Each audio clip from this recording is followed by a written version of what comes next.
Hello students, welcome back to my YouTube channel class 10th champion. तो कल हम लोग पढ़े थे रासायनिक अभिक्रिया के बारे में, कुछ रिएक्शन बनाए थे। फिर हम समझे थे अभिकारक, ठीक, अभिकारक और फिर उत्पाद के बारे में, और उसी के साथ में उत्प्रेरक के बारे में भी समझे थे। ठीक, आज हम लोग समझेंगे कि रासायनिक समीकरण जो होता है उसमें रासायनिक अभिक्रिया या रासायनिक समीकरण जो होता है उसको कैसे निरूपित किया जाता है।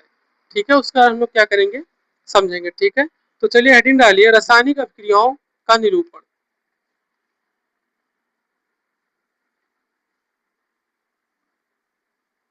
रासायनिक अभिक्रियाओं का निरूपण। नमस्ते।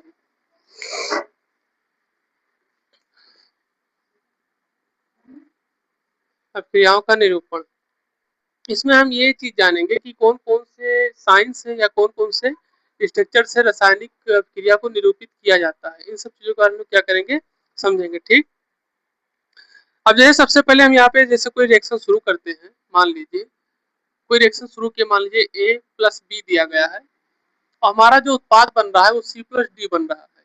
ठीक, तो यहाँ इसको जो है एक तरीके से अभिकारक बताया जाएगा। ठीक, ये अभिकारक होगा, ये उत्पाद होगा। ठीक है, ये अभिकारक होगा और ये क्या होगा, उत्पाद के रूप में होगा। तो यहाँ पे हम लोग समझेंगे इसके बारे में। यहाँ पे जैसे हमने आपको बताया कि ये आपका रिएक्शन के रूप में दिया गया है, दो एलिमेंट, हमारा उत्पाद बन के आया, इसको अभिकारक कहा जाता है, इसमें उत्पाद किया जाता है।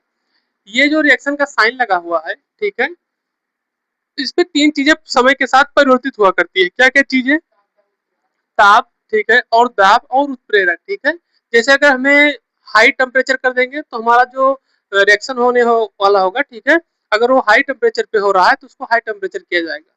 दाब बढ़ाना रहेगा तो यही इसी पे लिख के हम लोग दाब को भी बढ़ाएंगे और इसी को नीचे लिख के हम लोग क्या करेंगे, उत्प्रेरक को परिवर्तित करते रहेंगे। तो यहाँ पे हमारा ताप और दाब क्या होगा, इसी पे लिखा जाएगा, इसी लाइन पे। ठीक, अब हम एक एक लाइन को और एक एक चीज को क्या करेंगे, हम लोग समझते जाएंगे। ठीक है, चलिए शुरू करते हैं यहाँ पर।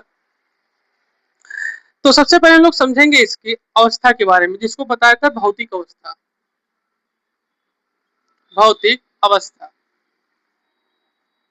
अब अगर देखा जाए किसी रिएक्शन के अनुसार, ठीक है, तो भौतिक अवस्थाओं को अगर देखा जाए तो इसमें एक तरीके से आपको चार पांच प्रकार के दिखाई देंगे। ठीक है, जिसमें हम आपको लिखने को, मतलब लिखने को समझिए। जैसे मान लीजिए अगर कहीं एल लिखा है, ठीक है, रिएक्शन में, रिएक्शन होने के बाद यहाँ लिख दिया गया यल।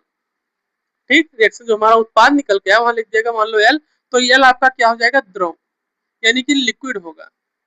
ठीक है, अगर कहीं जी लिख दिया गया है इसी पर तो ये आपका क्या हो जाएगा, गैस हो जाएगा। ठीक, अगर यही एस लिख दिया गया है तो क्या हो जाएगा, ठोस हो जाएगा। ठीक, तो अगर इस तरीके से कहीं पे लिखा जा रहा है, ठीक है, ये उत्पाद बनते समय, तो हम क्या करेंगे, इस तरीके से इसको क्या करेंगे, बताएंगे। और वही अगर कहीं पर मान लीजिए वी लिखा है तो ये आपका हो जाएगा वाष्प, जिसको एक तरीके से वेपोराइज फॉर्म में बताया जाता है। तो अगर लास्ट में कहीं बी लिखा है तो क्या हो जाएगा, आपका वाष्प हो जाएगा। ठीक है, और इसी तरीके से अगर कहीं ए और क्यू लिखा हुआ है, एक्वेरियम के तरीके से बताया जाता है, ठीक है, तो ये आपका हो जाएगा जलीय वाष्प या फिर जलीय, यानी कि एक तरीके से जलीय में इसको क्या किया जाए, रिएक्शन किया जाए। जैसे कि जलीय रिएक्शन क्या है, आपका मान लीजिए कि नमक के साथ में पानी मिलाया जा रहा है, तो नमक के साथ जब पानी मिलता है तो जानते हैं कि sodium hydroxide plus hydrochloric acid का निर्माण होता है। ठीक, तो अगर इस तरीके का कहीं भी आप साइन देखिएगा उत्पाद बनाते समय, ठीक, तो अगर यल लिखा है तो द्रव होगा, जी लिखा है तो गैस होगा, एस लिखा है तो ठोस होगा, बी लिखा है तो वाष्प होगा और ए क्यू लिखा है तो जलीय होगा। ठीक है, इस तरीके से इसको क्या किया जाता है, व्यक्त किया जाता है। ठीक, इसको ध्यान रखिएगा। ये हो गई इसकी भौतिक अवस्था, भौतिक अवस्था हो गई इसकी। ठीक, ठीक है, अब आगे हम लोग समझेंगे। फिर अगर यहाँ पर ये तरीके से कुछ बना है तो यहाँ पर क्या परिवर्तन होगा, इसका क्या नाम होगा। ठीक, अगर यही मान लीजिए इस तरीके की व्यवस्था दी गई है तो इसका क्या नाम होगा। ठीक, अगर इस तरीके का है तो क्या होगा, इस तरीके से है तो क्या होगा। तो हमें आज सिंबल के माध्यम से इसको क्या करेंगे, समझेंगे। अगर इस तरीके की व्यवस्था दी गई है तो अगर ताप होगा, जैसे मान लीजिए रिएक्शन हुआ और ताप लिखना है तो ये जो अगर ताप नहीं लिखा जाएगा तो इस तरीके का त्रिभुज का स्ट्रक्चर बना दिया जाएगा। ठीक, अगर ताप नहीं लिखा है, ठीक है, और इस तरीके का स्ट्रक्चर बना दिया जाएगा तो ध्यान रखिएगा ये क्या है, एक तरीके से ताप दिया जा रहा है। जैसे रिएक्शन आपको यहाँ करके दिखाया, जैसे मान लीजिए कि दिया गया है A प्लस बी, रिएक्शन करके बन रहा है C प्लस डी और नीचे दिया गया है ताप। तो ध्यान रखिएगा इस तरीके का स्ट्रक्चर बना है तो क्या हो जाएगा, ये ताप हो जाएगा। ठीक है, ध्यान रखिएगा। तो यहाँ पे हमने अभी आपको बताया कि अगर भौतिक अवस्था दी गई है, रिएक्शन के लास्ट में लिखा है LGS या BAQ लिखा है, तो इस तरीके से इसके नाम से प्रदर्शित किया जाएगा। अगर इस तरीके का त्रिभुज बना हुआ है, ठीक है, तो ये आपका ताप होगा, ध्यान रखिएगा। ठीक, अगर इस तरीके का साइन बना हुआ है तो इसको कहा जाता है अनुत्क्रमणीय अभिक्रिया। ये जो रिएक्शन होता है, ये रिएक्शन कभी भी वापस लौट के नहीं आता, ध्यान रखिएगा। जैसे जैसे हम ये कहें कि A और B को एक तरीके से रिएक्शन किया गया, तो देखिए ये जो सिग्नेचर बना हुआ है, साइन बना हुआ है, ये अनुत्क्रमणीय अभिक्रिया का रिएक्शन है। ठीक है, यानी कि अगर इसमें अगर हम पानी और नमक एक तरीके से घोल रहे हैं तो हम उसको वापस नहीं बना सकते।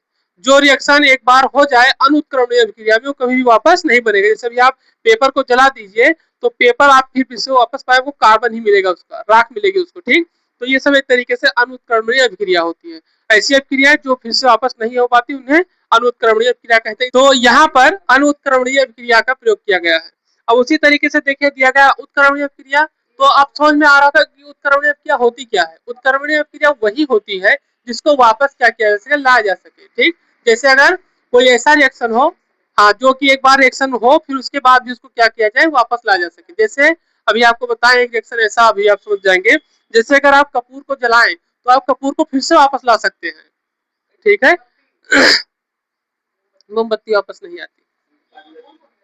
कपूर कपूर को अगर आप जलाएं तो फिर से वापस आ सकते हैं, क्योंकि जब कपूर जलता है तो ठोस से डायरेक्ट गैस में परिवर्तित होता है। ठीक, तो अगर आप किसी कर्क को यानी कि एक रुई को भिगा के एक लैंप के ऊपर रख देंगे, कपूर को जलाएंगे तो उसके जो अवक्षेप निकलेंगे उड़ने के लिए, ठीक है, ये जो दिया गया है, ये जब ऊपर गैसीय अवस्था में ऊपर उड़ेंगे तो उसके जो छोटे छोटे पार्टिकल होंगे वो रुई में चिपक जाएंगे भीगे होने के कारण से। फिर जो चिपक जाएंगे, जल के खत्म हो जाए, फिर आप उसको हल्का सा जब सूखने लगेगी रुई तो धीरे धीरे फिर कपूर के जो पार्टिकल है वो फिर आपके यहाँ पर इकट्ठा हो जाएंगे। आप फिर उसको जलाइए, फिर वो जलने लगेगा। ठीक, तो इस प्रक्रिया से जो आपके कपूर है, ठीक है, वो क्या हो जाता है, एक तरीके से उत्क्रमणीय अभिक्रिया में कार्य करता है। अब एक चीज ध्यान दीजिएगा, और ये बताया जा रहा है गैसीय अवस्था के बारे में।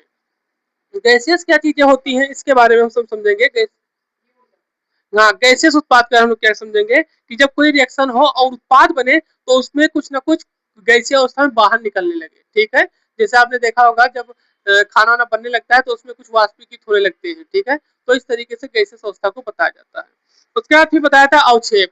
अवक्षेप इस तरीके से होता है जैसे आप किसी चीज को कोई रिएक्शन बने, उसके तलहटी पर कोई चीज जमा हो जाए, गंदगी या कुछ भी चीज, जैसे आपने को बताएं। अभी आप पानी को गर्म करिए, बहुत ज्यादा गर्म करेंगे तो देखेंगे पात्र के नीचे, पानी के एकदम नीचे पात्र में कुछ जम जाता है व्हाइट कलर का। ठीक है, तो एक तरीके से क्या है, वाटर का अवक्षेप है, पानी का क्या है, एक तरीके से अवक्षेप है। उसको आप गंदगी भी कह सकते हैं, कुछ भी उसको आप बता सकते हैं। ठीक, तो इस तरीके से अवक्षेप को बताया था।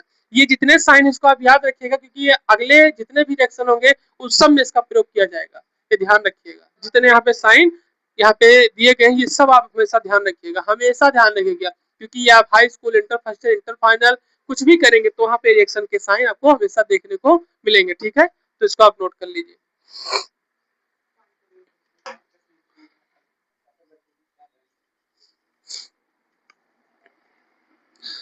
तो हम लोग यहाँ पे समझे रासायनिक अभिक्रियाओं के निरूपण के बारे में। ठीक है, अब हम लोग कुछ रिएक्शन को बनाएंगे। ठीक है, और रिएक्शन बनाते समय हम चीजों को क्या करेंगे, समझेंगे। ठीक, चैनल को लाइक करें, शेयर करें, सब्सक्राइब और फॉलो करें।